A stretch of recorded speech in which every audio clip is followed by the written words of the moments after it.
since I was born, I've lived in Los Angeles. That would be a few years. A few decades, or 3 generations now, I guess. 60 years. Oy. Well, actually, I was born in L.A. I was born at Hollywood Presbyterian Hospital. I came from England originally, but I've lived here pretty much all my life. I was born in Glendale, California, a little suburb of downtown L.A. In 1945, 1 month after World War II came to a close. I was born in Burbank Hospital. I remember the 50s. I was working in the 50s. I think what impresses me the most about the past of Los Angeles was the freedom to go places as a kid and not be shackled to having to check in with people, and just to be free and not worried about it. The beach was 90 minutes away for those of us who lived in the valley. Could be up in Big Bear and Arrowhead in about 90 minutes. It was heaven. L.A. was not nearly as crowded as it is now. It was there wasn't as much traffic. There were no freeways actually in the beginning when I was a kid, and everything moved a lot slower. You know. I used to walk from our house in Cheviot Hills by myself to Pico and Motor and catch a bus and take the bus down to the beach, the Santa Monica beach, inflate a canvas raft and go raft surfing all day. Then when it started to get dark, get a root beer and a burger at A&W with my friends and take the bus back. People used to wear suits and heels and hats and gloves sometimes. That was in the 50s. That did go by the wayside. There wasn't as much traffic that many years ago, and you used to be able to go on the freeway and sometimes not even see anybody else. So that was kind of an interesting thing about Los Angeles in those years. The places I loved to go then and now were the beach, Castle Mar, just above Santa Monica, or if the waves were good, Zuma. I was a surfer, but unfortunately, because I was on the show, I took a lot of shit from people, those guys out there. You know, surfing is very territorial, so what happens is if you're not one of the boys, they don't like you hanging out and getting in their way. So I quit surfing when I was about 13. The first thing that comes to mind about where I used to love to go was Pacific Ocean Park, POP. The roller coasters and that kind of Coney Island game playing on the pier. That used to be a favorite place, and that's not there anymore. I did hitchhike to the beach on a regular basis, Sunset Boulevard, all the way down. When I was a kid and we would go to, for example, Hollywood Park, it was paradise. We would get inside the park and my dad would say, we're going to eat in 3 hours. I mean, I remember getting up and walking 1.5 miles to Pico Drugs and getting comic books every Wednesday when I was like 7 or 8 years old with my friends, and nobody worried about kids doing that. That was pretty cool. Going downtown was an adventure, to Clifton's Cafeteria.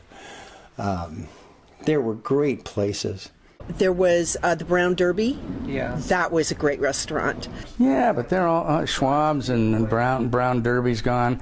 Bob's Big Boy's still around, not the same as it used to be. I even remember the old red cars. Cost a nickel to get on the Pacific Electric. I used to sneak on those all the time, and it was great fun running along and grabbing on and everything.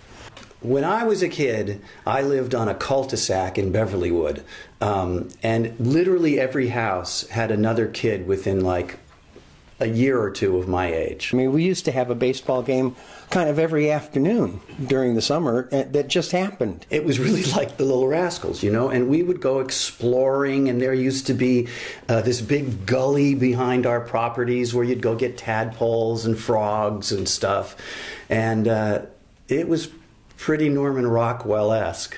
It was heaven, and all the kids I knew were living the same sort of idyllic lifestyle that we were. When I was doing a series in Hollywood, I still lived here at the time, and I would drive Sunset Boulevard in a little Porsche that I had, and I drive in there, and in those days there was very little traffic and very few stop signs even. You know, there is something about Los Angeles that a lot of places don't have. It's very interactive. There's a lot to do. The mountains are closed. We have genuine mountains around Los Angeles. You know, you can go up to Frazier Park, and above that Choo Choo Patty Park, well, you're at 8,000 feet. It's pretty cool. There's great music, Hollywood Bowl, Greek Theater, they're both sensational venues, Amphitheater, Staples.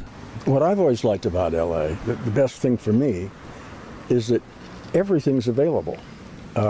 Almost, I mean, regardless of what you want, you can find it in LA. Wow, the best thing in LA now. I think there is a return to the wonderful concerts in parks, both large and small, all over LA. There's a lot of talented people in Los Angeles, and we have theater, but it's not what's happening like in New York. And I think there's this movement to kind of have shows and plays and theater and concerts. On any given night, there's probably 100 different things that you can do that don't exist in other cities around the country. I do have a pet peeve about people in Los Angeles. And that is that they don't use their blinkers. And that really ticks me off because I'm not a mind reader. Well, you're all feeling guilty now? LA is a weird place. Anything can happen here. The Spaceship was landed in the back lot of 20th Century Fox, which is now Century City. And I was the pal sidekick to the spaceman. The Sunset Strip in the late 60s, when it was just a sea of freaks kind of, you know, exploring new boundaries. Tommy Chong was asked, who are the most interesting people you've ever gotten high with? And he said, who'd he say? John Lennon. And who? And you. There's just two people? Okay, here's the deal. Looking back on the 60s in this city, the Sunset Strip, you know, Venice, that was strange. And here I was just parking my car. It was 1 o'clock at night.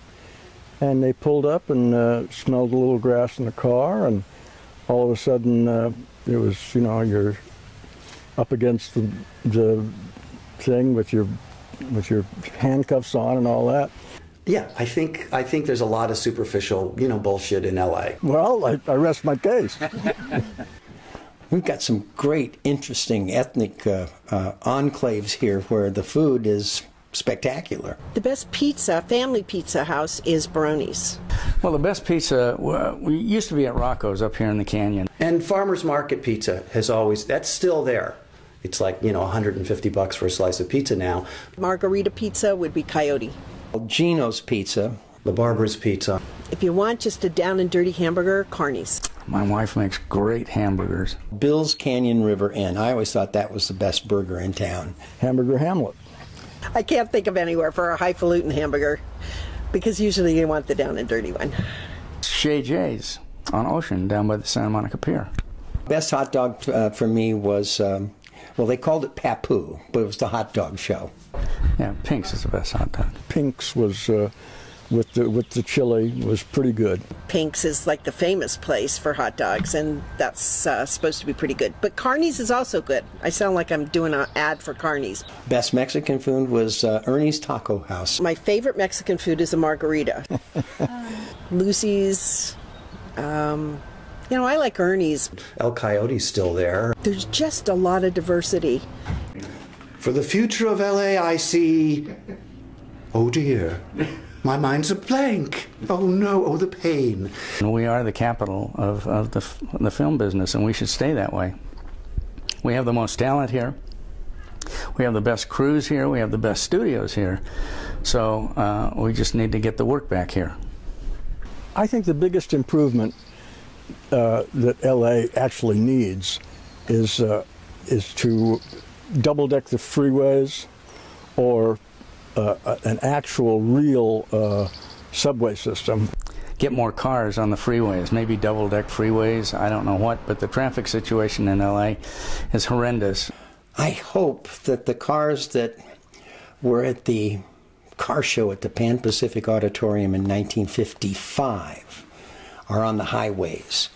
Cars that fly, cars that drive themselves. The places that are really run down, there was some money put into those places. There was more affordable housing. If I could do something to improve Los Angeles, I would create legitimate, shelters for the homeless. The crush of population is the biggest problem. If I could wave a magic wand and reduce LA's population by half, I'd do it. That the American dream, especially in a big city like Los Angeles, is almost unachievable now. Population's got to be reduced. I think the culture has created this sense of fear among us. The powers that be like us to be scared. Every city has their own claim to fame. I think because the film business and entertainment business has been so prevalent here, of course, it's all an illusion. So 50 years from now, let's hope LA is still here.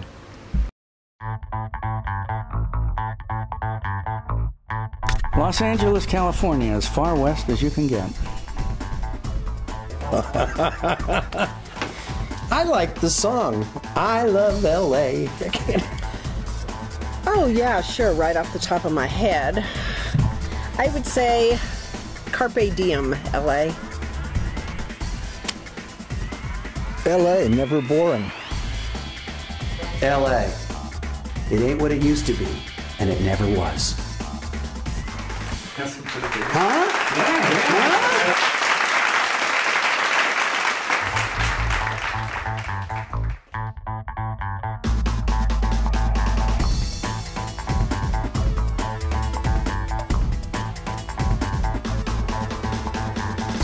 Thinking.